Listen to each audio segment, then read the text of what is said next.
Замість привітань та подарунків – допомога дітям кримськотатарських політв'язнів. У свій 64-й день народження голова Меджлісу Рифат Чубаров на своїй сторінці у Фейсбук закликав усіх охочих долучитися до благодійної акції «Рука допомоги». Це збір коштів на підтримку дітей-бранців, які після облав та затримань окупантів залишилися без батьківської опіки. А таких вже 197, каже голова Меджлісу. Для зборів відкрито 2 рахунки, куди кожен охочий може пожертвувати посильну суму. Наразі зібрано більше 37 тисяч гривень, кажуть організатори.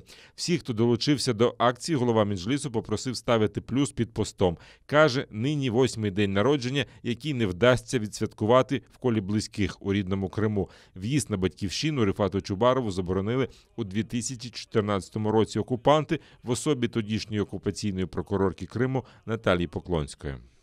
Або кримсько-татарську, або українську. Я не розумію російську мову. Я не розумію, що ви мені прочитали. Для мене це не розуміло. Я вас просив, я вас вже просив одного разу. Кримсько-татарську або українську мову, і я залюбки підпишу. Я не розумію російську мову у такому вигляді.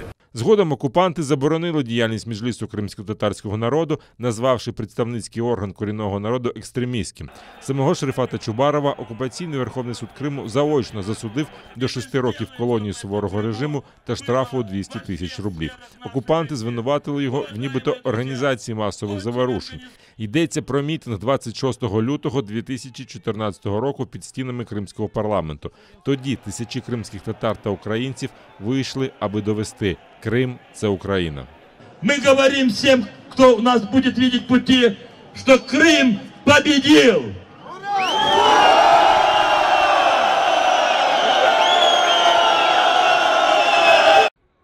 Рифат Чубаров на чолі Меджлісу продовжив боротьбу за звільнення окупованого Криму вже у Києві, але впевнений, що наступного року відзначить наступний день народження у Бахчисараї.